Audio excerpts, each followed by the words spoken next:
I'm James, and this is Producing Fun, a podcast about making games from a product perspective.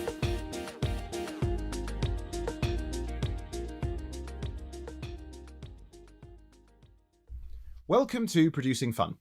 My guest this week is Jay Cormier. Jay was, until recently, mostly focused on game design, working with his longtime collaborator and close friend Seng Fung Lim under the moniker of the Bamboozle Brothers. As a designer, Jay was already very successful, having multiple BGG Top 1000 games to his name across a wide variety of genres, including dexterity, small box Euros, and party games. But in 2018, he got into the publishing business, first using his experience teaching game design at a film school to launch the Fail Faster Playtesting Journal, a resource for designers, before hitting the market with his very own self-published product, the critically acclaimed Mind Management. Jay's success with Mind Management has been stellar, raising more than $1 million Canadian across its 2 Kickstarter campaigns. Truly testament to the power of really knowing your industry before you dive in headfirst. It won't surprise you that Jay really knows his stuff when it comes to making games, but I particularly enjoyed this conversation because of the depths we were able to get into. Not only on the physical production side, with critical details of margin and print run size, which are often deemed trade secrets, but to the power of branding and the particular way he deployed it to create a compelling experience for his backers, even down to spare parts and customer support. This has got to be one of the most immediately practical lessons I've recorded for a while. If you're ever thinking about putting your game onto Kickstarter, I really recommend you listen to this one.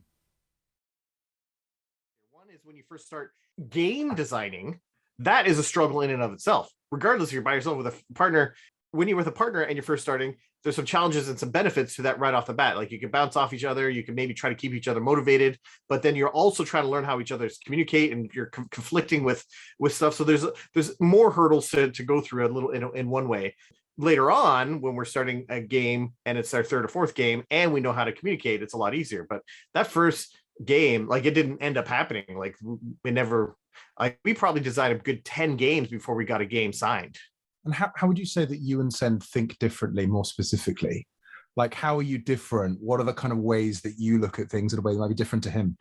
Early on, and things have changed, but early on, I was the kind of person that wanted to get things onto paper and into a prototype form as fast as possible. Like, we got an idea, let's start making it right now. And Sen wanted to get all the stuff in his head balanced and mathed out, and he wanted to make sure it all fit. And we learned together that I'm not saying I'm right and he's wrong or anything, but I'm just saying that it proved that getting a prototype out as soon as possible was the best way to go about it, because it's such an iterative process, game design, that you want to get out something fast just to see if aspects of the game is interesting. And that's something that started our game design careers together, and then we're both more aligned with that vision now, which is nice. Otherwise, when we first started, Sen had young kids, and so I was doing a lot of the work, and now I have kids and I'm still doing all the work. Wait a second. No, I'm just kidding.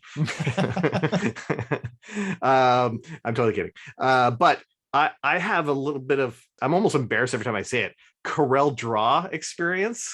Corel Draw. Yeah, we're talking about a seriously classic graphic design and illustration package here. It's ridiculous that that's the program I use, but I'm so fluent in it and so know all the shortcuts, and it's very easy for me to make prototypes. So I'm generally the prototype. So you're still maker. using that today?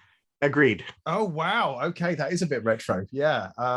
They still make it. It's still an existing thing. It's not like it's an old thing, but it's not very well known or used. But I love it. I tried to get into Illustrator, and it's just based on my knowledge of Corel Draw, it's a lot harder to get into Illustrator, oddly enough. And it's mostly because I don't know all the shortcuts, but almost like an unlearning process a little bit that I suspect you have to do, because like everything is a bit different, I'm guessing. It really is. So I had to give up on it. And then Sen, he often focuses on any of the lore or the writing aspects of any game that we're doing, or ensuring things fit the theme or the IP. We do a lot of IP work.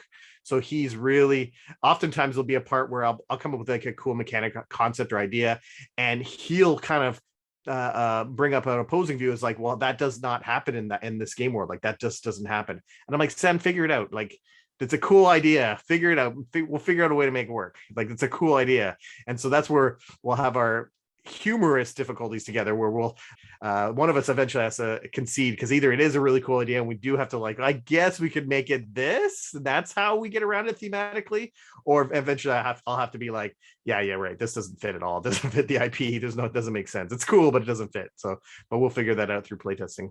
That must present a particular challenge, I would have thought, with IP titles, because I'm guessing that is that an important variable to the at least to the IP owner, that it kind of all fits thematically, or is that more of a kind of end user kind of problem?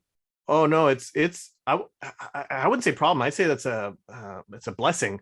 I working on IPs gives you a constraint, and I'm sure you've heard that constraint is the mother of invention, and it really guides the design process. When you have any kind of constraint, it makes you be more creative than before. When you say the sky is the limit, you can do whatever you want, you kind of stumble around in, because you actually don't know. I don't even know. But as soon as you get one constraint, like, oh, like we were asked to do a Godfather game, and they said we either want a dice game or an area control game.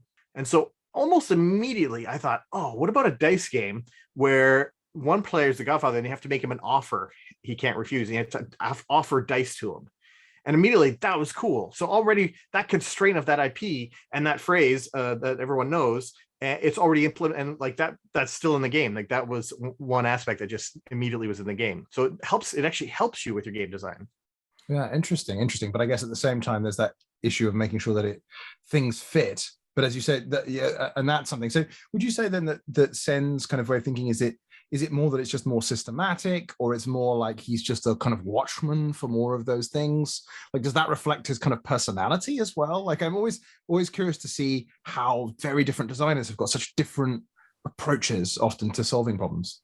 I would say that we're both consumers of geek culture, but Sen, like, I don't know, double what I do. Like, he just consumes so much geek culture. So he just like knows everything about, and then if he doesn't, he'll go and listen to all the podcasts about it or something. Like, he'll just consume it, and he'll just be an expert on that IP. So, and I just don't have the time, especially with twin 5-year-olds running around to consume as much geek culture as I used to. But I still do my fair share.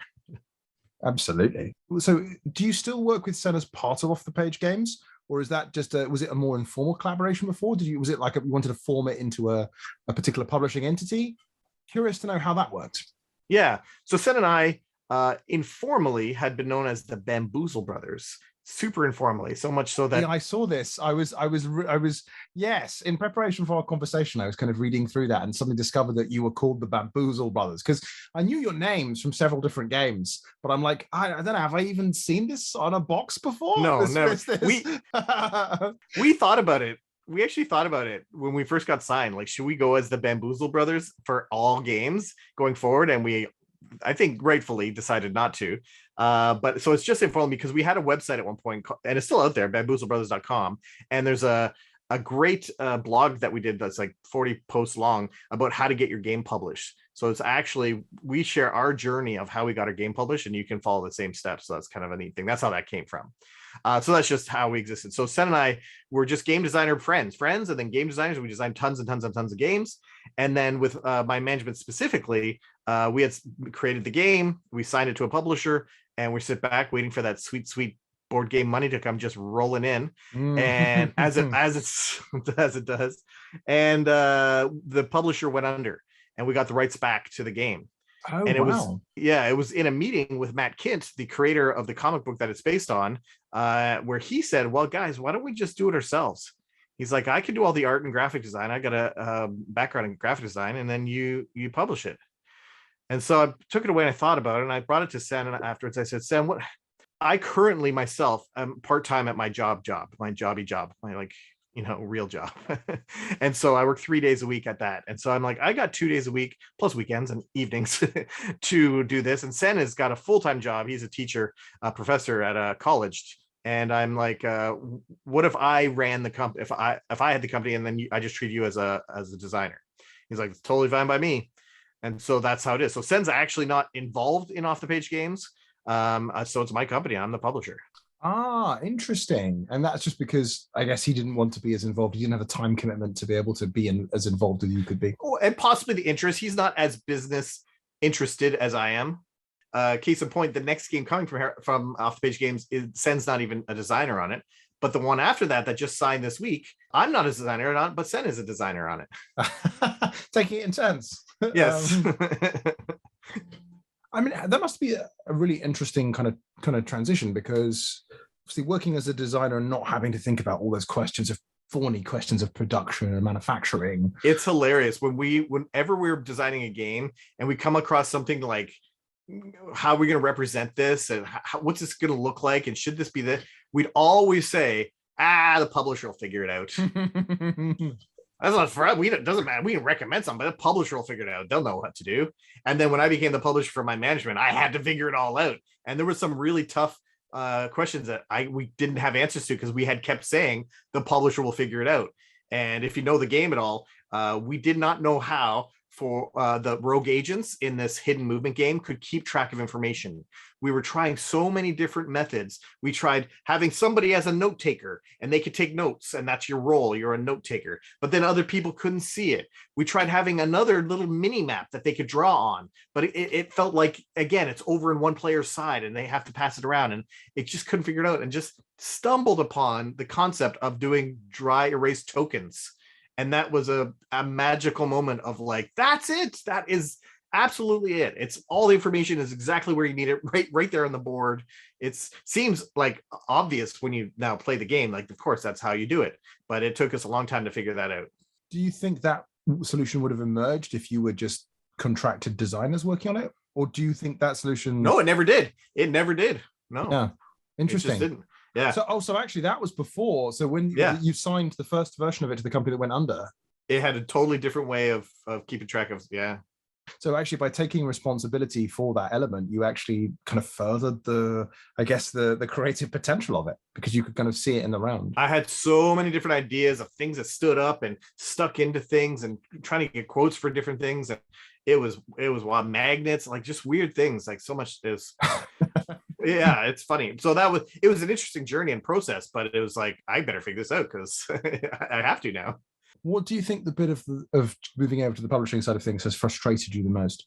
I mean, besides the unexpected costs of shipping, besides that, or that. Oh, right. Yeah, I mean, certainly, right. I mean, that's something as well.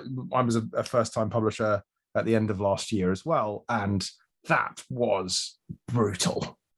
It's sad, and it's definitely a fallout from the pandemic, but it's not really righting itself, because now, just like anything, when somebody raises prices and then people, like gas prices go up, and then everyone still pays for gas because they need it, so they're like, well, we don't have to lower the price of gas, people are paying this price.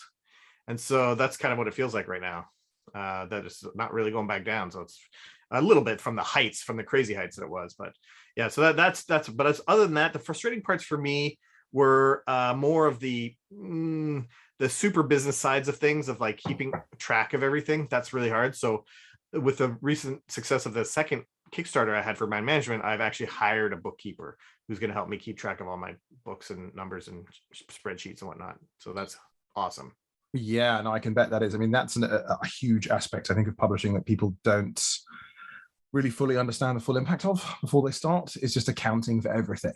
Yeah. And I guess then there's also the sort of second order financial questions of beginning to think about forecasting and making sure that everything is properly budgeted and that your overheads every month are sorted. Also very frustrating, from the first print run to the second print run, there became new legislations in the EU about what had to go on a box.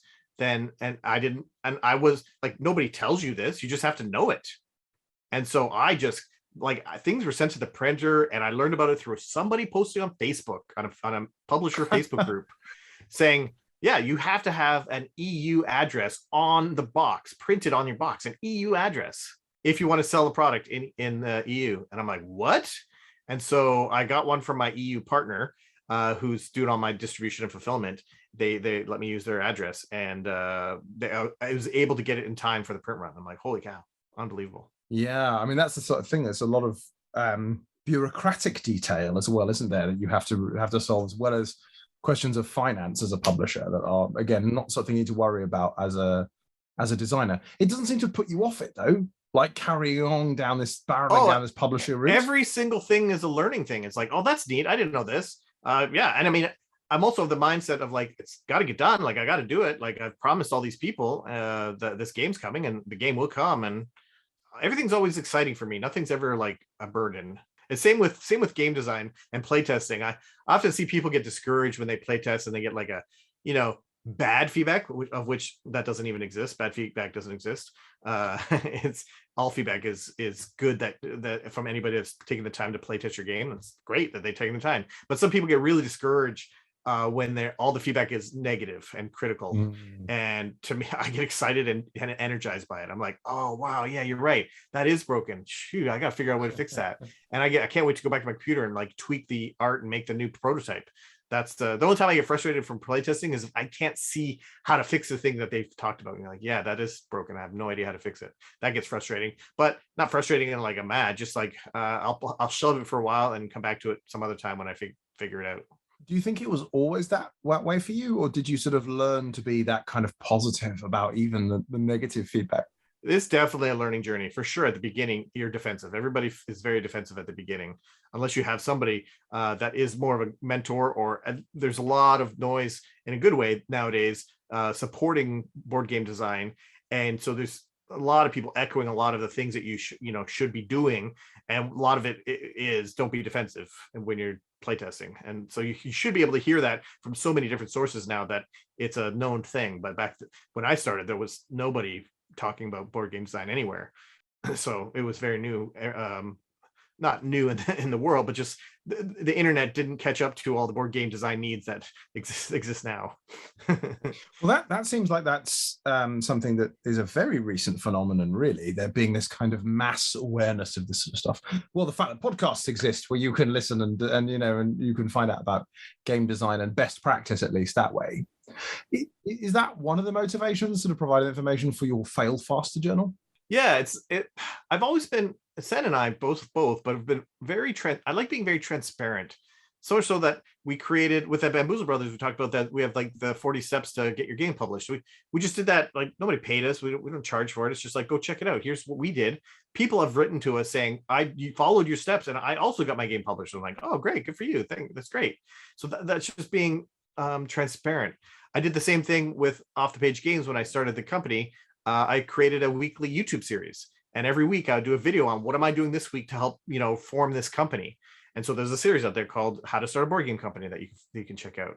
The Fail Faster Playtesting Journal came about from, it was literally because I was holding a birthday party for myself, and it happened to be a week before The Gathering. Are you familiar with The Gathering of Friends? Oh, this sounds familiar to me, but I'm not sure I am. Regardless, fill it in for our listeners. Well, it's a bit hoity-toity because it's an invite-only event in Niagara Falls that Alan Moon, designer of Ticket to Ride and many other games, he puts on, and he runs it. And it's a maximum 400 people will attend this thing, and it's awesome. It's 10 days long, and 10 days. Hello, yeah. I can't go for that long anymore. I used to, but with kids, I can't go that long. Hang on. So we're talking about, is it a 10-day mostly playtesting event, or what? So generally it's all playing games, just playing games. But because a lot of Alan Moon's friends are designers, there's also a lot of designers there. And because a lot of Alan Moon's friends are publishers, there's a ton of publishers there. And it turns out to be the best place in the world for pitching board games. So, yeah. So we were one or 2 weeks away from me going to The Gathering, and back when I was more of a game designer, and I had 4 or 5 games that I was getting ready to pitch. And so I thought, let's have a birthday party. I'll invite all my game designer friends and other people that want to help come. And it's a playtesting birthday party. And so because I had all my games set up on different tables, I kind of rented a room to do it, and all these different games set up, and I would go around teaching people how to play and getting all this feedback to do those last minute tweaks and whatever. And as I was planning for it, I'm getting the food ready and cake and, all this kind of stuff for this kind of a party. And I'm like, thinking of birthday parties when you're a kid, like a little grab bag, a little loot bag when you leave. I was trying to think of, then I was trying to think of what do like game designers want? Like a bag full of meeples? Maybe some coins, other things you could use as right? tokens. Yeah. And then somehow I got thinking about something to help you keep track of your playtesting. And because concurrently with this, I was also teaching at Vancouver Film School game design. I've been teaching there for about 10 years. Oh, and interesting. one of the things that they have to do is they have to hand in their playtest reports. They have to hand them in to show that they playtested, and they have to write notes about what they think is broken, so I can see their thinking and process of if they're learning and actually developing the game. And I thought maybe I could take something from there and make it a bit more fine-tuned for designers and not just students. And so I kind of created just on my own in CorelDRAW of course, where else? Yes, where else? a booklet that I made, they got printed at Staples, folded in half, stapled in the middle kind of thing, and it was just like black and white or whatever, and handed that out to everybody. I tried to pack as much value into it as I could with, like, there's a ruler along one side because sometimes you need that in the middle of a game. There's a scoreboard on the back page in case you forgot a scoreboard. You can use the back page for a scoreboard. Anyway, it's more and more stuff. I handed it out to everybody. And then, a couple weeks passed by and somebody's like, hey, I didn't come to your party, but can I get one of those journal things? Like, oh yeah, I got from North, here you go. And then a couple weeks later, someone's like, hey, I've used up mine. Do you have any more? And like these friends kept asking for more. I'm like, is this a real thing? Is this something that is like people want? And so I decided, yeah, maybe it is. So I hired a graphic designer to lay it out properly. They did not use CorelDRAW. Oh, dreadful. I bet they used InDesign. Ugh, yes. Ugh, awful. I've learned now how to use InDesign, so I can use InDesign half decently now. Progress. Yes. And I put a Kickstarter together. It was my first Kickstarter ever. Now I've had many of my games go on Kickstarter, so I've participated from I'm the designer of this game that a publisher is on, from that perspective, and followed the whole journey, all the ups and downs of that may have. Some failed, some succeeded, all this kind of stuff. But this was the first time I did it. And one of the cool, talk about collaboration is really neat. So I'm going to come back to this because this is a nice segue. When I partnered with my graphic designer, he didn't know anything about board games at all, like zero. So I'm telling him what a meeple is and this icon, put this here, and he doesn't know what any of it is. And I had this idea of like, for some reason, I wanted kind of like, how did I say? On the cover, I was thinking of putting some, just generic board game icons, meeples and dice and this kind of stuff. And what he came back was he designed it, and it kind of looked like a Boy Scout sash with a bunch of badges on it of these icons. And I'm like, that's super cool. That's a really cool looking thing.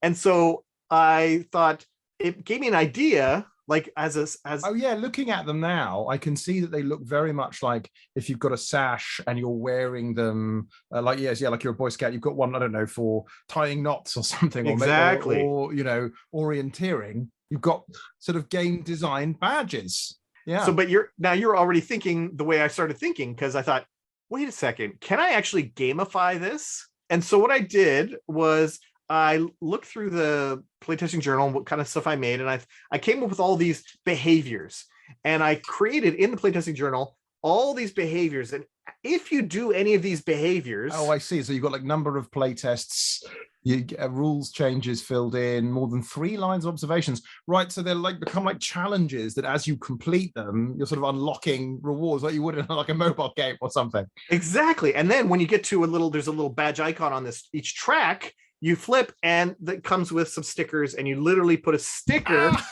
on the front of your Fail Faster Playtest journal. So that came from a collaboration with a graphic designer who added value in a way that, that's what I love about collaborating, is like 2 heads is way better than 2 people as far as the amount of energy and creative juice you get out of that. It's like you go places, and we can talk about my management in a minute, but it's just like, here's my idea of what the perfect product's going to look like, and it ends up being better than that because I did not even see this potential. And so when I came to Kickstarter, that kind of felt like part of the branding now of Fail Faster, this badge thing. And so I leaned into that, and that's how I did my stretch goals. Is everything was you earn badges as backers. Oh, very nice. So tying back into it. I know. So that's really important to me, is really trying to have a brand that feels like it's about something. And so it was really easy, and like really lean into the brand. And that was really easy with the Fail Faster Playtesting Journal. Once it got to that point of getting these icons in a badge format, whatnot. And so, yeah, people would earn whether it's like doing social media type stuff, posting on stuff, or whether it was just number of backers in a day. Oh, 100, if we ever get 100 backers a day, we get a badge. And then the way I did it was then we could spend those badges. You'd earn badges, and then you could spend badges on upgrades. And so then we'd have votes on and have votes on a voting system or whatever, and people would vote on what they wanted to. And so it was really engaging campaign, and which is I found very valuable to really talk and be involved and engage with your community, your backers. A lot of them love it, and makes it exciting and draws a lot of attention. But that was I think my branding story for Fail Faster. I don't know how I got all the way here, but that's a couple good stories in there. I feel like that's often the journey of game design itself, isn't it? Like you suddenly think, well, I've got one idea for something. You collaborate with someone else, you end up with something different, as you said, an even better version of the product that you got from that kind of possibility to bounce ideas off another mind. It's that almost a little bit like a kind of yes-anding process. I know, and it's wonderful because the publisher I ended up using for this was Gameland, and I went with them because they had printed In the Hall of the Mountain King, a game I designed and Burnt Island Games published, and she gave me the contact, and they were wonderful, and I've been partners with them ever since. And they're the same thing. They keep adding value every time I contact them. Like, well, what about this? I'm like, oh, I didn't know you could do that. Yes, that would be way better. Case in point, literally last night, there was in the deluxe edition of Mind Management, there's a screen and there's a card sleeves where cards go into these sleeves in the back of the screen. And she said she found, I didn't even ask this, she found that it's a bit tight. And so she came up with a new system to make it slide in and out a lot easier. I'm like, oh, thank you. Yes, great. When you collaborate with people that have the similar objective of making a great experience, a great game for people, it's amazing. That's all you need. You all have to be on the same page. And you can see sometimes there's people I've talked to that their objective is to make money, and then that's hard. I find if that's your objective, I find a hard way to go about game design. I'm not saying it can't work for you, but that's I don't know, not as interesting to me, I guess, to partner with those kind of people. Is that maybe the difference between money as a hygiene factor and money as an objective? Because obviously if you don't make money, your publisher business will not last very long. You have to have that merchant mentality, right? You really have to have that.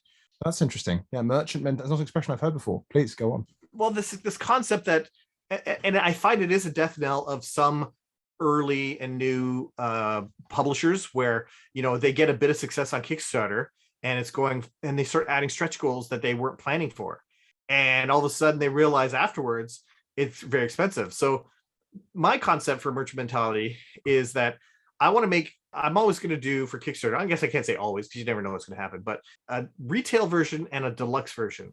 And the reason behind that is a deluxe version, this is where you can get all the Kickstarter only access.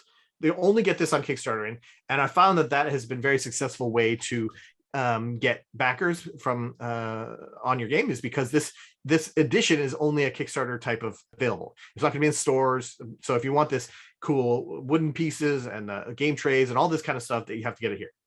But then if you're trying to think forward as from a business, then you need to have a retail edition, because that deluxe is going to be really hard to get into distribution. And so retail version, if you can get that down, so then I'm being very judicious about, okay, maybe instead of 2 millimeters, can we make this 1.5 millimeters on this one? Or the screen is a nice thick cardboard with pockets on the inside for the deluxe. On the retail, it's more of a, I don't want to say flimsy, but it's glossy, but it's like just like a cardstock, not cardboard. You know what I mean? So it stands totally fine. It's functional. It's great. It doesn't have sleeves in it. So just trying to keep it, how can I keep that price as low as possible, but still provide the same gameplay and not negatively impact the experience? And I think I did a great job, pat myself on the back, I guess, because people online have been saying the retail edition is great. Like, you don't need anything else. And then other people saying, yeah, but the deluxe is pretty sweet. And that's exactly where you want to be, where people are happy with the retail, like it's great, and they're recommending it. And then the deluxe is just sweet for those people that want all, the whole experience. Yeah, that's very interesting. So what are the differences? Then is that all of the differences between Mind Management? I'm kind of really curious to know, because this is one of those really interesting thorny manufacturing things that makes like a huge difference in terms of how profitable something can be, for example, to make it a sustainable product. The deluxe is actually a thicker box. So it's actually a different box size. And so this was a thought as we're going along. We could have kept the same size for both, but then the retail would have been swimming inside this big box, and shipping would have went through the roof for every retail unit. So in one case, I can get 4 deluxe or 6 retail units. You got to really think about that from a shipping perspective. While it costs me more because now I'm printing 2 different boxes on having to pay for 2 different die cuts of a boxes or whatever, that's more expensive. That's a one-time cost. And from now on, every time I ship a retail unit, it's cheaper than shipping a deluxe unit, including putting into containers and how many I can fit into a container on a ship, and getting them over. Everything is cheaper if you can make your box smaller. Yeah. Well, this is 50% more copies for the same volume in a container, right? Exactly. And it probably, even with 6 units, I bet you it's the same weight, because I'm not going to say no wood. There's a teeny bit of wood, but mostly no wood in the retail edition. So a lot of wood chunky bits, which is really nice. And I talked about the screen is another thing, is a different material. The same with the recruiters mini board that they draw on, or the mini map that they draw on, is also flimsy in the retail and thick cardboard in the deluxe. And then finally, if you don't know the mind management game, it comes with something called the shift system. And the shift system is these 14 sealed packages. And the side that loses in a 1 versus many game, they get to open a package and has contents and even a little comic book actually inside each one that you can add to your next game to make your next game different. In the deluxe edition, there is this gigantic, the size of the box wallet that folds out like this and then folds out again.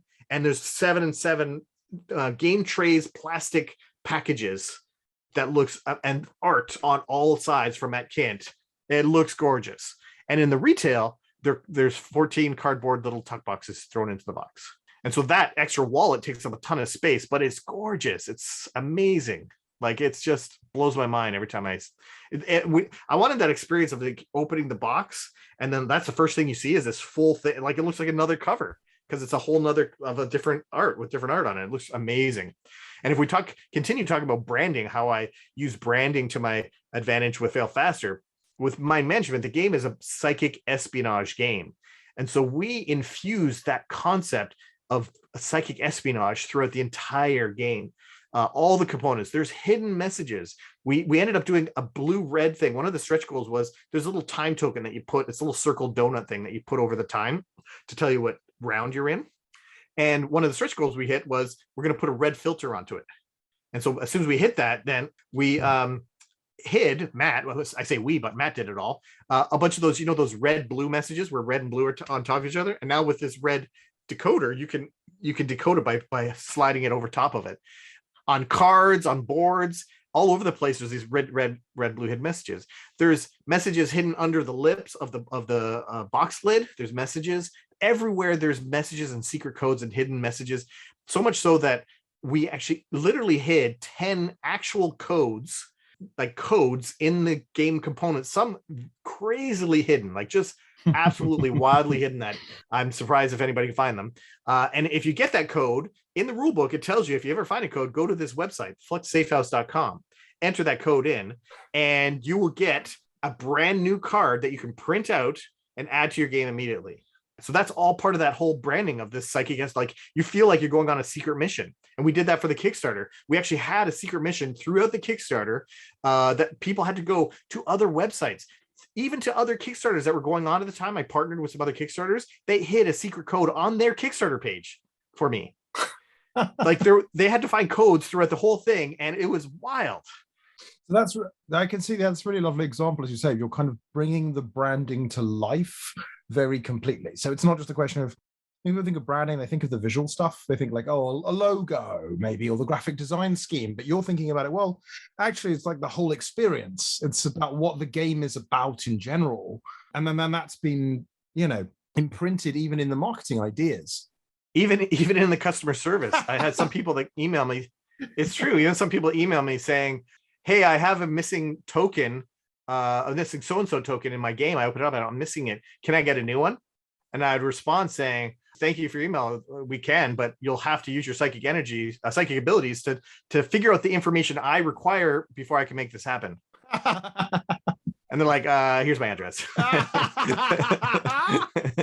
Oh my God, that is the best customer service email reply I've ever heard of. You're going to have to psychically work out what we need to know. Oh my God, it doesn't fit thematically at all, but I'm a bit tempted to do that with my spare parts request now. Let's just say that. Well, what do you think we need to know next in order to send you a spare part? Yeah, normally that'd be a jerk thing to say to your customer. Yeah, maybe also, how can I phrase it for Magnate? I guess I could say something like, if you've got to use your business now, and then work it out. Maybe you could just make it fly. Right. I don't know. Oh, that's really cool. I mean, I think that's really interesting as well, as you said about how you can make really branding work for you that way, both in terms of marketing and product. One of the things that I think is so impressive about Mind Management, so I'm going to admit it, I actually haven't played it. Get out of here. This conversation's over. I just immediately got to rage quit this whole podcast. But it's very much, you'll be glad to know, on my list, and I'm not just saying that. I've want to play. It's genuinely really curious to me. The concept sounds really, really interesting in terms of this kind of one versus many idea, but also and a little bit very different to other deduction games. But the thing that I've got to be honest that really caught my eye was just the box. I just looked at it and I was just like, holy crap, that's some really nice art execution. Yes, it is. It's just really well thought through as well. This whole 60s vibe to it that was just like, I was like, oh my God, he just picked the perfect time period for this as well. Yeah, it's again, we wanted the experience of getting the box and just opening the box and exploring the box is amazing on itself. I'm putting a lot of that on Matt, because he just did so many nice touches. Not just hidden messages, but just nice touches of oh, that's really cool that's there. And on the so you got the big playing board. On the back of the board of the game board, there's a comic book. There's 4 comics introducing each of the rogue agents in case you've never read the comic book. It's really cool. And then there's that little mini board that the recruiter uses behind the screen. On the back of that is another comic book. And guess what? If you put that little comic book in the middle of the big board, it changes the ending of each of those 4 other comic books. Oh, wow. Because this mini comic book has the big bad in it. The big bad person in my mansion is called the Eraser, which is a bit funny because it's on the back of a dry erase board, which is hilarious. That's hilarious. But she erased all their memories, and she only knows how those stories ended. So it all locks in together. Yeah, it's magical. And so the style is presumably very close to visual style to the comic books. Or is it quite different? Or you've kind of departed from it? It's the same artist. It's the same exact artist. Okay, yeah. So yeah, it's 100% identical. Now, I find that really interesting because I feel like, again, when you talked earlier about the role of IP as creative constraint, I always kind of wonder about this with kind of projects that work with some existing creative process, is it does feel like a lot of thinking has already been done. And that thinking is kind of baked into some aspect of the original IP, so that when you're responding to it, you're not just responding to an arbitrary constraint, you're responding to a constraint that itself is the product of a huge amount of a pre-existing creative thought process. So much so that it took us a good solid 3 years from when we agreed to do a Mind Management game to finally figuring out what the game was going to be. We went through 5 different alpha prototypes of what if it was like this, like a pandemic type game where it's a cooperative and you're running around and there's a secret traitor. And we just went through so many different versions, and none of them, some of them had some interesting mechanic ideas, but none of them felt like Mind Management. And it wasn't until we came into the genre of one versus many and a hidden movement that now it feels like you're manipulating each other. You're oh, did he go this way? He probably went this way, that jerk. I bet you he went this way. And meanwhile, the guy's smiling because he didn't go that way.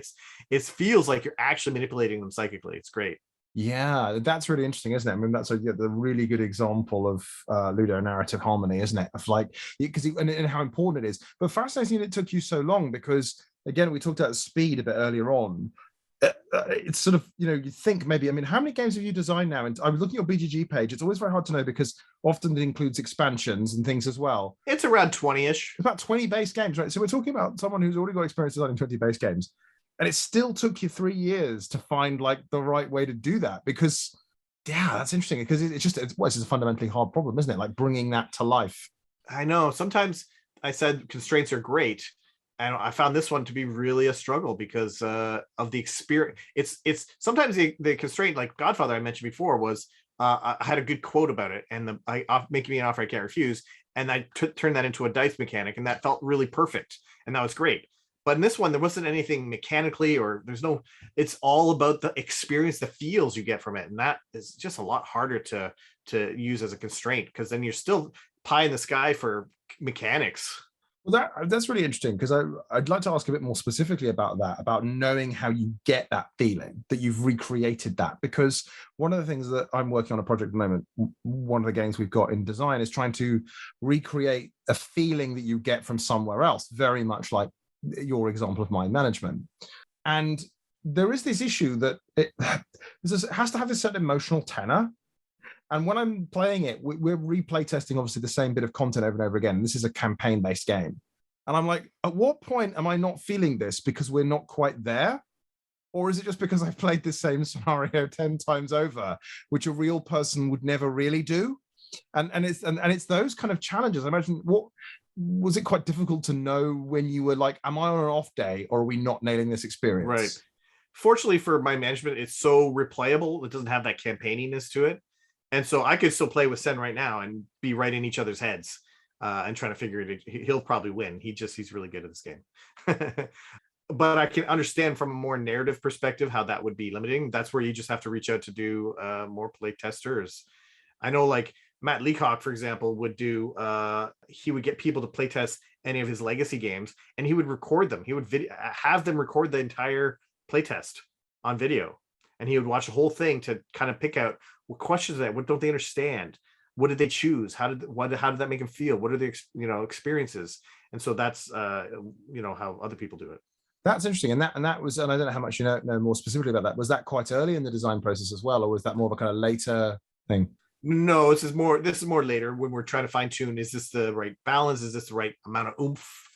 But it's pretty near the end at that point, I think, to do those are like blind tests, like where you're just not, he's not even there. Yeah. It's interesting you mentioned that, because that is a technique that actually we used on Magnate as well, was doing remote blind testing, which actually during the depths of the pandemic, to be honest, was quite useful, because you couldn't necessarily hang out with people, but what you could do was send them a game and then over Google Hangout just watch them. It did feel a bit odd. There was one where my developer Jaya had this thing where he was like on the television screen in the room. So his face was appearing on the TV screen. It felt like they were in some sort of strange psychological experiment because they were going to check in on that. That's really fascinating. So did this mean then, with going back to kind of the production of mind management, because I find this really, really interesting. You mentioned that obviously you got your deluxe, which I think makes a tremendous amount of sense, in a retail version. Obviously, I would not expect you to reveal any pricing data at all. But could you say anything about the kind of relative costs of production between those two, to kind of help people understand the difference? The deluxe is double or more than double the cost. Probably more than double the cost to manufacture, but your profit is a lot higher on a deluxe because it's never going to retail. So you make 100% of everything, minus Kickstarter fees and all your expenses, but you make all of that. Whereas retail, if you're lucky to even get into distribution, that's its own challenge and a whole other topic we could talk about, distribution. But you make so little on that, like so little. But I mean, but then you got volume, right? So that's the trade-off. Like you could keep it all and just sell it all from your own website, but who's going to your website to buy one game? It's very, very, you can have very low sales compared to selling 4,000 to a distributor or whatever. Completely. I mean, this has very much been my experience. We sell direct Magnate on our website, and I'm quite happy with it. There's like a constant trickle. That's pretty good. It's great. I'm very happy with that. I won't complain at all. But certainly, yeah, you're not remotely going to get those kind of volumes. So then, were you able to get mind management then immediate distribution? And the reason I asked that question is because when I've spoken certainly to distributors, when it comes to a lot of like small new companies, and obviously you as a designer have a lot of experience, but new companies often struggle quite a bit to persuade a distributor to even work with them. Yeah, I mean, you got to think from a distributor perspective. They're running a business, and there's what, 1 billion publishers out there. I don't know what the number is right now. Probably it could be. I mean, the number of different companies I just see, just on Twitter, let alone anywhere else. So there's like tons of them. Yeah. Also think about how many publishers last year are still publishers this year and the year before, because people come out, do their passion project as a publisher, put it out, and then don't do anything else ever again, either because they didn't make enough money or to sustain themselves or whatever. So you can't, as a distributor, like you can't take on all these mom and pop publishers that are doing these passion projects and just one game. So they want you to have 3-4 games already to show that you're a business, that you're in business. And that's why it's hard to get it in with distributors. So my quick story on that is that back when my game was signed by a publisher, when Mind Management was signed by a publisher, that publisher took it to, at the time, Lion Rampant, which is a distributor in Canada. And they had an open house. And so they got to play it and kind of pitch/play it with them. And also lucky that Mind Management has an IP, like it's a brand. It's not obviously not, Batman, but it's a brand, and there's a bit of cachet to the brand, a bit. And so at the time they said, yeah, we'll distribute this. Great. Then we lost that. And so then I remember him saying that we had to, so I contacted that publisher, still a friend of mine, and he's like, yeah, here's a contact. Now that contact doesn't work there. He works at Universal distributing now. So I contacted him at Universal. I said, remember this game? He goes, yeah, that's great. He's like, do you want to distribute it? He's like, yeah, okay, let's do it. And so that was easy. Canada was easy. It's like, that was fantastic. So I'm in Canada. And then as we're getting closer, and like Kickstarter's over at this point, and I'm like, had this thought or an idea of like, wait a second. I contacted Helena Capel from Burnt Island Games. She published my In the Hall of the Mountain King game. And I said, hey, what if we put a Burnt Island game logo on the back of Mind Management, and you say it's a Burnt Island game, and go to your distributor and say, hey, I got another game. And then you take X% of the sales. And she's like, yeah, let's do that.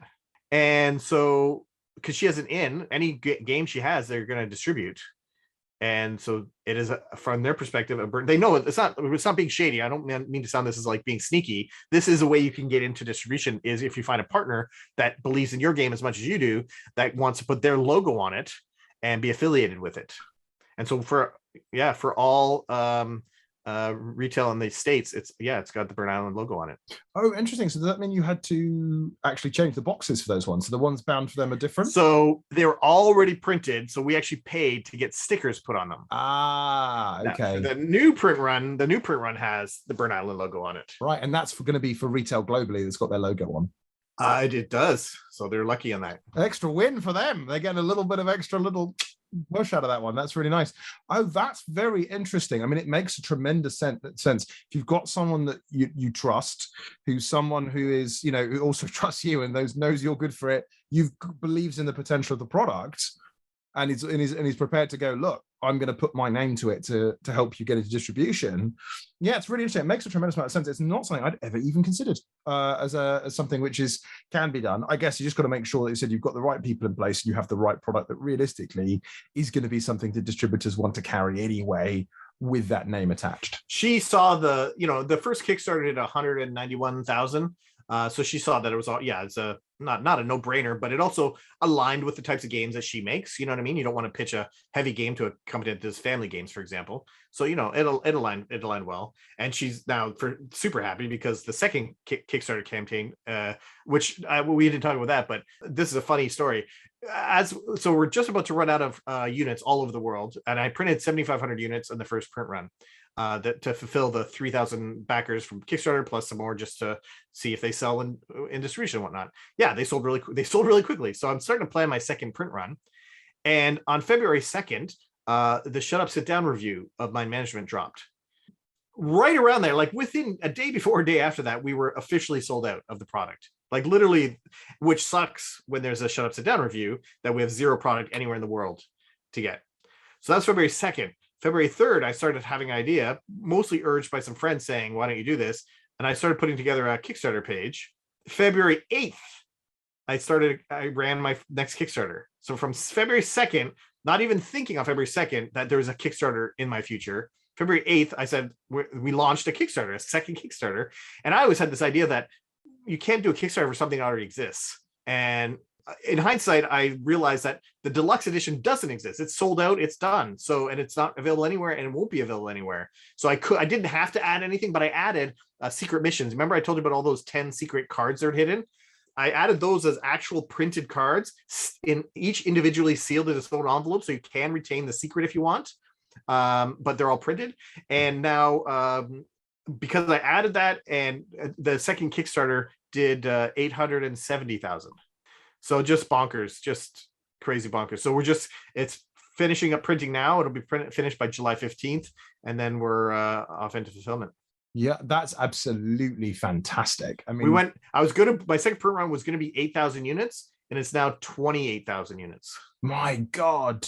Yeah, that's really fascinating, isn't it? I mean, I think that one of the most fascinating things about this is that I think the way that the numbers work with these incredibly extreme Pareto distributions for what will be what a success is, right? Like I remember looking at Jamie Stegmaier's recent data and seeing that Wingspan accounts for 54% of everything he has ever made. And I'm just like, that one game is 54% of everything? And he was already doing really well with all his games. Yeah, like already, like you think Scythe was selling really well. Right, you've got Scythe is out there. So I think something like Scythe was the second biggest. That was 500,000 units that have been produced, lifetime units of Scythe. And then Wingspan was 1.4. And it was just like, at the time of printing of this is like, I think on like 31st of December 2021. So we can only assume that it's bigger now. Yeah. And it blew my mind again, thinking about like how a game can go from that. And particularly a big trigger seems to historically have been, at least within the hobby game space, the shut up and sit down review seems to be a pretty good one. If you can get a positive take from them, it just seems to be just like a poof. It's absolutely, yeah, it's bonkers. So yeah, so I'm hoping to leverage all of that now new attention, 10,000 backers on this campaign, to my next project for Off the Page Games. And I'm not sure if you kind of picked up on what Off the Page Games means, but basically I'm taking from off the comic book page and onto your table. I'm going to be completely honest with you. I had not picked up on that at all, but it's now suddenly it's falling into place. Yes, so all my games are based off of creator-owned comic books. I don't want to deal with the DC and Marvels and the lawyers and the corporations. I want to deal with I want to deal with the artist who's going to be making new art for this game. And like Matt did for my management. My second game is Harrow County, the game of Gothic Conflict, which is based off of Harrow County comic book by Cullen Bunn and Tyler Crook. And Tyler Crook's doing all new art for it. It's amazing. To be able to work with these amazing artists and collaborate with them. And again, same thing. Things are better than I could have imagined before having him on board. So that art has gone to the printers to get some samples made, and we're looking to kickstart that in October. Fantastic. Yeah, absolutely excellent. So all the forthcoming projects are like that. So they're all going to be comic books. They said creator-owned comic books that are all going to have different. I just signed my third contract for a comic, which I'm not going to announce yet. But as I said, Sen and his partner Alara are designing it, and I'm just going to be developing and publishing it. Can you tell us a little bit now about the second game, or is that still under wraps into the? No, Harrow County is amazing. It's so cool. It's a 1-versus-1 asymmetric game. A lot of people compare it to Root because of the asymmetry and how it fights, how it plays. One of the cool visual components to it is that have you ever played a game with a cube tower, like Amerigo or a Wallenstein? Don't think so. No. So it's a tower that you drop cubes into it at the top, but it has all these little ledges throughout it. And so only some of the cubes come out the bottom. So it's a nice randomizer. Then when you put new cubes in, it jostles some other ones out. So this game has a cube tower, but even more interesting is that the cube tower is built into the box. So you're actually going to have the box on the table, and there's a hole in the top of the box, and you're going to drop cubes into it. And there's a hole in the front of the box. And literally there's a very famous, in the story of Harrow County, a very famous tree, and the cubes are going to come out of the front of the tree. It's very relevant to the story. And so that's going to have some cool table presence, and it's just going to be fun to do. That's one part. Another part of this is there's a third player that can play in this 1-versus-1 game. There's a third player that come in, and they don't play as units or like I always find in any game that's 3-player that's units trying to fight each other, that you can easily have a team up effect. Yeah, exactly. And it becomes more about that than any of the game mechanics. Exactly. So this does not have that at all. Instead, you're playing as the dead witch that's buried under that tree, and you are playing as the roots of the tree. And so you're putting these root tokens throughout the land, and you're trying to infect the other player's units. And when you do infect their units in the comic and in the game, you take a snake and you put it into the ear of that unit. That's how they get infected. So there's a little tiny snake that's going to go into the ears of these little units, and they're infected. And when you have an infected unit, if it's my unit that's infected, on my turn, I can still use this unit. I can move them around and do stuff with it. But on Hester's turn, the witch's turn, she gets to move them. And if she can get 2 opposing infected units to the same hex, they go away and a bonfire appears there. And she can summon Hester with a certain amount of cubes coming out of the tower. And she can come back to life. And then Hester's going to come around and she's going to try to eat your legends, your main characters. That's what she does in the comic. She's going to try to eat you. It's amazing. Yeah. Oh, that's really cool. Dripping with theme. Very much I can see. Very much like my management. Very much like, how can you bring that to life? That's absolutely fantastic. Well, that's very interesting because you mentioned that. It did make me think a little bit of Vast, actually, where the dungeon is one of the characters, right, and it's trying to collapse in on itself and destroy everyone. It's like it's. I think that's a much better way to do it, where you have this third player who's got completely different goals and is working against both players rather than they're teaming up or anything like that. And as we were designing this, there was a comic miniseries, a 4-issue miniseries of Harrow County that was coming out called The Fair Folk. And as we were designing, we're like, oh man, why are you doing this to us? And so we designed a 4th player to play as the Fair Folk and as an expansion. And it'll come with a deluxe, but you buy it separately if you're buying retail. And so the Fair Folk also don't have units on the board.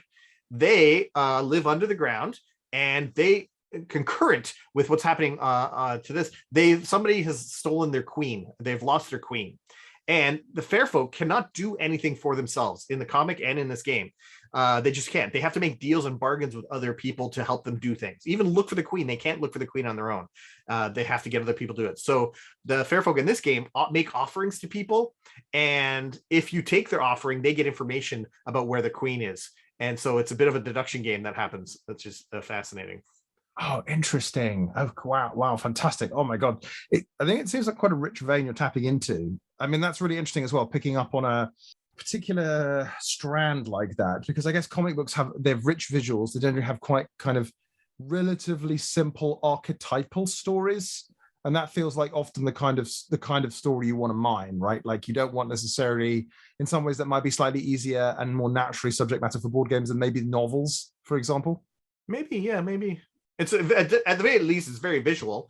So that's great. I mean, yeah, that's the thing, right? Is in the very least you've got that to work with that gives you these sort of instant visuals. Because again, I think about how like if let's say you'd come up with the idea for my management somehow independently, which is actually itself interesting, quite hard to imagine in some ways. Like would you then arrive at that art style? It feels like it would be quite difficult to even think about how you would go straight into an art direction from something like that that's just completely neutral. There's the thing I found that's very hard with art direction is coming up with like an original art feel. Is obviously super challenging because that's often a big part of what good art is in general. I've been also lucky, again, collaborating, man. When looking for my management, Matt Kinn did all the graphic design. For Harrow County, Tyler Crook is an illustrator. He's not a graphic, so I had to hire a graphic designer.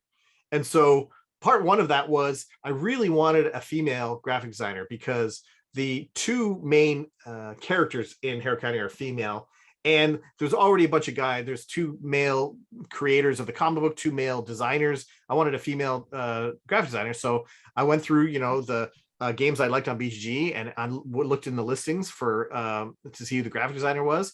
And if I liked them, then I contacted. It took me about 3 or 4 people to get through because some just weren't interested in the theme, being a horror theme. That's fine.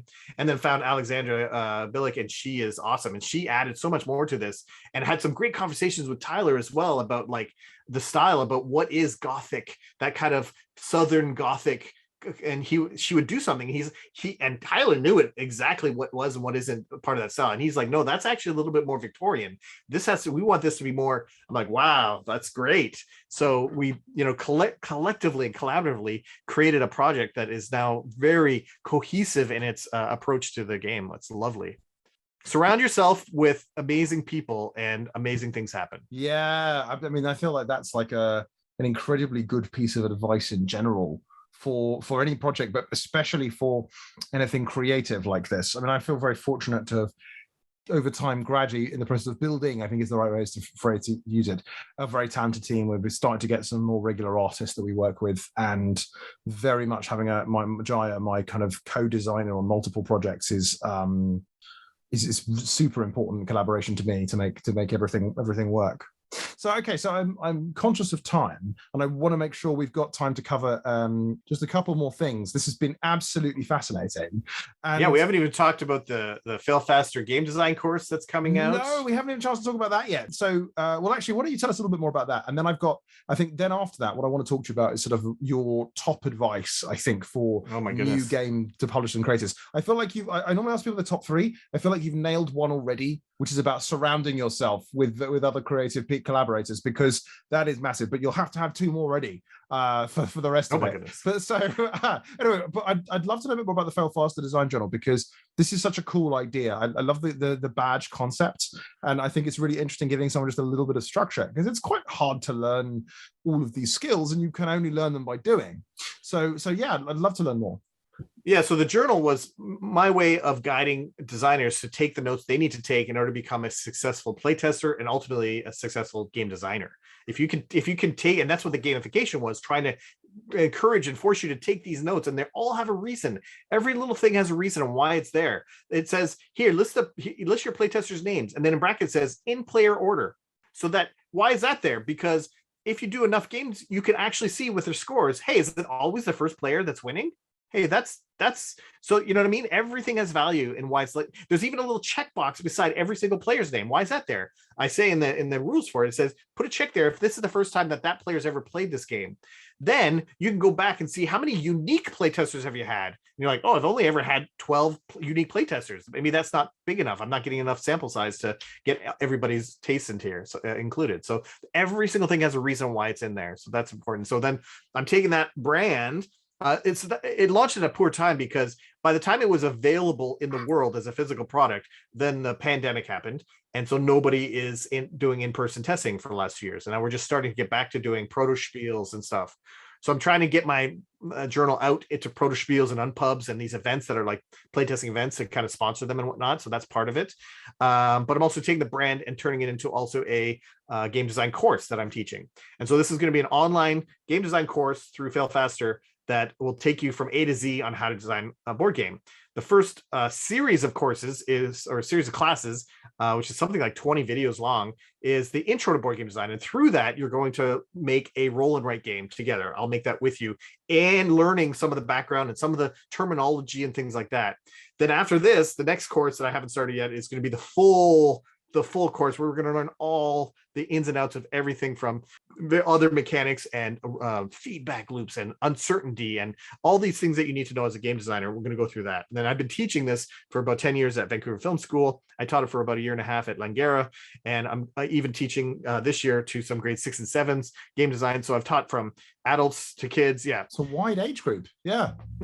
So I'm really trying to grow this brand. The other thing I'm doing with this brand, this is kind of a little bit of an announcement, because it's not really ever been announced. So there you go. I heard it here first. I love it. Oh man, scoop. So I partnered with Blaise Sewell, who is a game designer and a writer, and we're writing a young adult fiction book. And as you read this young adult fiction book, after a couple chapters, you'll be presented with a board game in the book.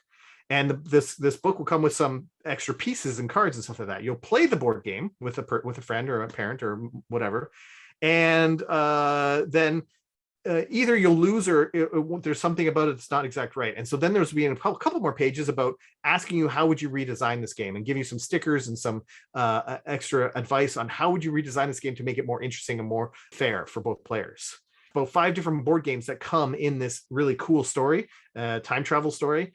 And we're really excited about that. So we're looking at that maybe in February, hopefully, to launch that. Oh wow, that's really cool. So hang on with that then. So just so I understand the concept slightly more clearly. So there's a novel, and is it that the board games are kind of in the novel, or they're kind of more about the novel? They're like, you get to a point where like, oh my god, we're being chased by this guy. And like you turn the page and like now you're being chased by the guy. Right. And now right. Oh, cool. This is like a really interesting exploration of like a literary form, a bit of those interactive Netflix films. Yeah, that too. Yes. where you can like choose what happens next, and there's like a level to which you're, but more completely gamified in that sense. Gamified, and we're obviously just doing one right now, but we already have plans to do a series of them, and each book will be about a different type of mechanic. So the first one is all about movement. So the very first game you play is a roll and move game, and so how can we, and we'll find out why that's not super interesting. How can we make that better? And then we keep going up to the various other ways of moving, including in here there's going to be a game that's about flicking for movement.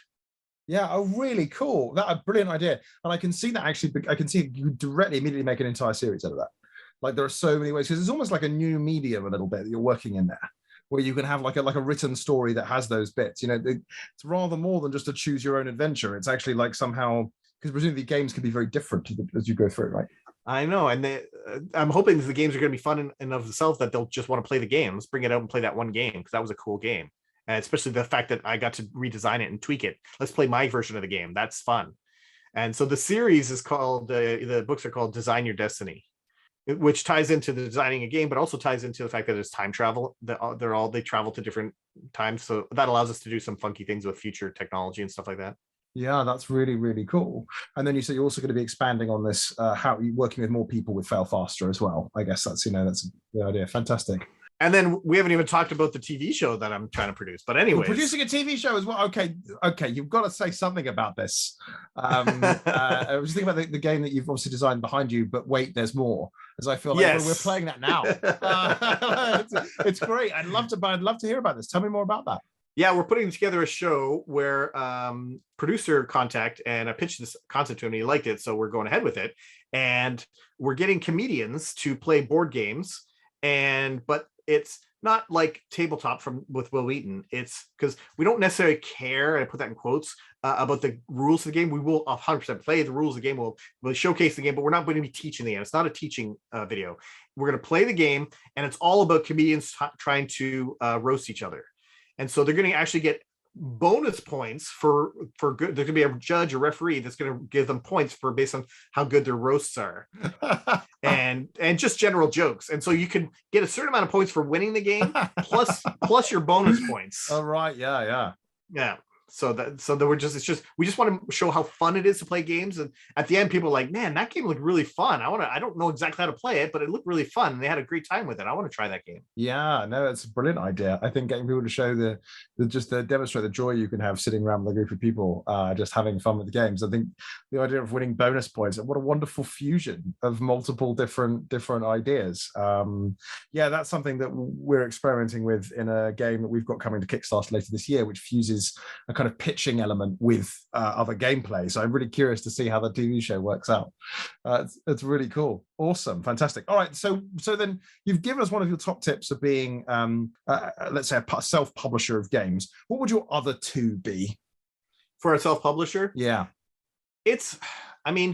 Understand the market. And when I say that, I mean, follow a lot of other campaigns, like literally back them for $1.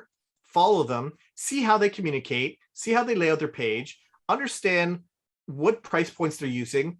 Are they doing add-ons or stretch goals? Are they doing daily reveals? Like, follow the ones that you like. Not just that you like, that's one thing, but also follow the ones that you think align with the kind of game you're making. So if you're making more of a party game, follow some other party games, but don't just follow the ones that are like based on oatmeal or something like that have a huge following, because they're going to do things differently. Follow ones that are more closely aligned with where you are from a publisher perspective. Now, I gambled when I did my management because I was a first-time publisher, but yes, I've had many games published, and we had Mind Management as a brand from an IP, like we had some cachet there. Right from the get-go, I treated this like it was going to be a big game, like it was going to be 100,000 plus game, and it paid off because it was. But I was lucky. So many people, game designers that are publishing their own game, think that their game is going to be the next game. Everybody thinks that this is going to be the next big game because they play tested it with all their friends and they love it and they want to play it every time they come over. That's dangerous, and so you have to be a bit more judicious. And if this is your only game you've ever designed, that's going to be very, very tricky to figure out how to get a following before you go to Kickstarter, assuming you're crowdfunding, which 99% of people are, because they have no other way of getting game out there besides crowdfunding. So know your market, find and try to align with the expectations. I don't even know how to say that properly, because so many people have these like think their game's just gonna go bananas and it doesn't, and then they get that after 3 days they're like, what? And there you see them posting on Facebook, what can I do? There's nobody else coming to my game, and I'm not funded yet. I'm like, it's over if you're not funded. I don't want to say it's over. I mean, there's things you can do, but it's like, you should have done it 6 months ago. Well, that's one of the modern realities, it seems, of Kickstarter, is that you really want to be funding in the first 48 hours. And if you don't, really, like, there's a maybe even 24 hours now. That's a bit of a problem, actually.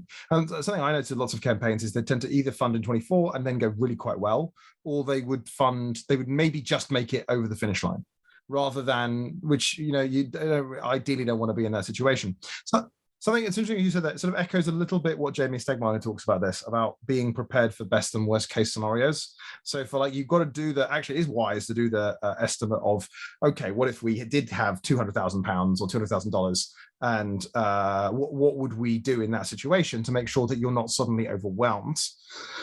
And it's nice to think big, but you've also got to make sure you're fully prepped and geared for the smaller version too, because you just can't possibly assume that your game is going to be the next big one. Because again, we talk about those Pareto distributions that came up earlier.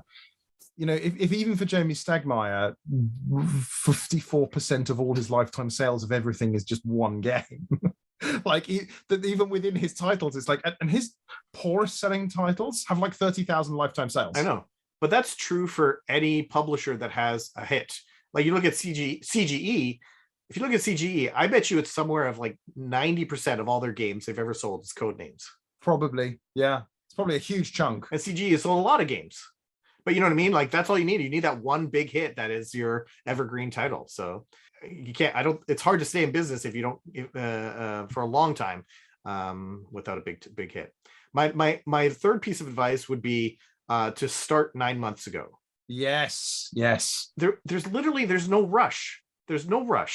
So many people think that I'm going to do by September, and then they're just locked into September, and then it's got to happen in September. And then you get close to September and it's not happening. Even if you've announced September, who cares? Guys, it's not ready. We're postponing to November. Fine. We're going to February. Fine. It's better to delay and build your audience and do it right way and have all the information you need from your manufacturer about how much everything costs, and just have all the information. Just don't rush it. And the more time, the better for building your audience. Go to more cons, demo it, whatever you have to do to get the word out. When I found that I was taking over for as a publisher, and so the game is 100% designed at that point, I put a 9 month, say, okay, let's target 9 months from now. That's when we'll target the launch. And so that's what it was, and it worked. We were ready. Like everything was ready. I mean, not the art. It's 3 years to get it ready, and then 9 months more to get the. No, it was 3 months just to get the thing. It was still another 2 years after that to design the game. Right. Okay. Yeah. It was 5 years of design time to get my management done. There's even more stories there. We're gonna run out of time, but there's that. It was great. Well, I mean, absolutely. We can go into much more detail, and we can discuss more of those on another occasion. Yeah. If you would like to come back for another chat. Always. Most of that. Marvelous. Wonderful. Thank you so much, Jay, for joining me. Yeah, thank you for having me.